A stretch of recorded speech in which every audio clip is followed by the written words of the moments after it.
Michel, ça fait plus de 20 ans. Quelques En fait, années. depuis le moment où, malheureusement, l'Europe a abandonné le projet Hermès, Hermès, Hermès 38. et puis pour des raisons économiques et politiques, on arrête le projet. J'ai repris ce projet à titre privé, avec un petit budget de 11 800 000 euros en recherche et développement. Cela, grâce aux entreprises qui étaient impliquées dans le projet. Nous vivons dans l'atmosphère que nous connaissons bien, pratiquement au niveau de la mer, avec 21% d'oxygène. Alors le problème, pour faire vivre quelqu'un à 30 ou 40 km d'altitude, comment va-t-on faire? Bien, c'est extrêmement simple. Au fur et à mesure que vous montez en altitude, la pression diminue. Mais le pourcentage d'oxygène reste constant. Donc, à pourcentage d'oxygène constant, eh bien, au fur et à mesure que vous montez en altitude, vous avez de moins en moins d'oxygène. Donc, que va-t-on faire? On va augmenter le pourcentage d'oxygène. Alors, si vous êtes aux alentours de 5500 mètres, vous mettrez, au lieu de 21% d'oxygène que nous avons là, on rajoutera de l'oxygène jusqu'à en avoir à peu près 50%.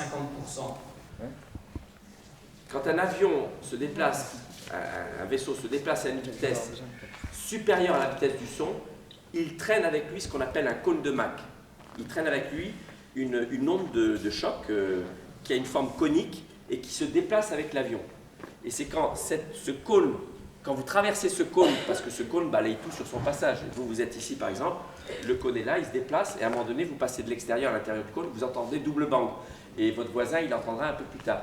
Eh bien, quand Michel sera en vitesse supersonique verticalement, il sera accompagné d'un cône de Mach, c'est-à-dire de cette onde de choc conique dont le sommet sera au niveau de Michel, qui sera assez aplati et qui se déplacera vers le bas. Et donc, les spectateurs qui seront à proximité de l'endroit où Michel chutera, ce ne sera peut-être pas à l'endroit où il aura décollé, mais quelques dizaines de kilomètres plus loin ou 100 kilomètres plus loin, ils entendront le double bang de ce cône.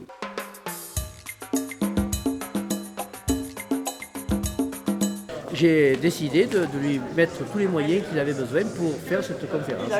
Et vous êtes content parce que c'était plein aujourd'hui, hein. Ah, je suis plus que content, ravi, même agréablement surpris du succès qu'il a eu. Jean-François Clairvoy, spationaute français qui depuis le début accompagne le projet de Michel Fournier. Eh bien écoutez, il y a 20 ans, j'étais candidat comme lui, donc nous étions compétiteurs pour faire ce saut, mais sous la tutelle du ministère de la Défense.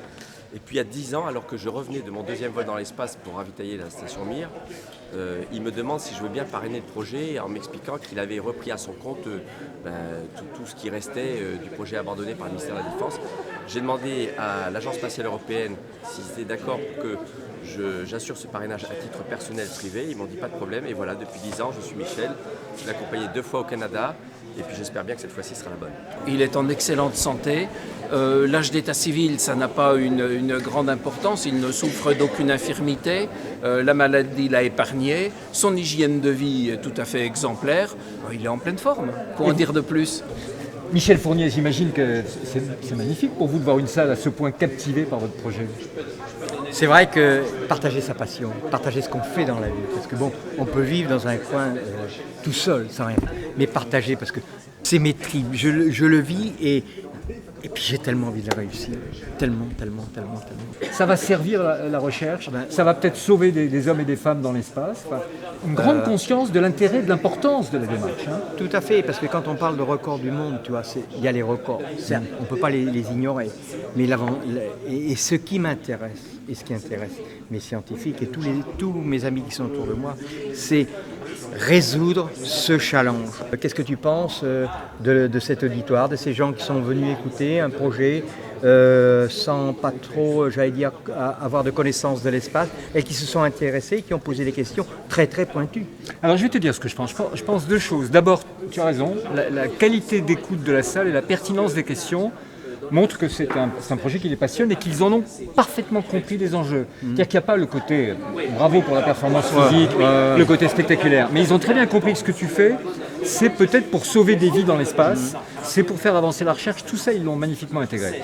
Deuxième chose que je trouve formidable, c'est que dans ce que tu dis, dans la façon dont tu le dis, et aussi celle de l'équipe qui t'accompagne, il y a 2 éléments qui sont pour moi des moteurs magnifiques. Il y a la passion, il y a l'engagement de chacun. le tien, celui de Jean-François, celui du professeur qui t'accompagne, ils sont avec toi, c'est évident. Et il y a à côté l'extraordinaire professionnalisme. Tout est préparé, tout est vérifié, tout est refait des dizaines, des centaines, des milliers de fois.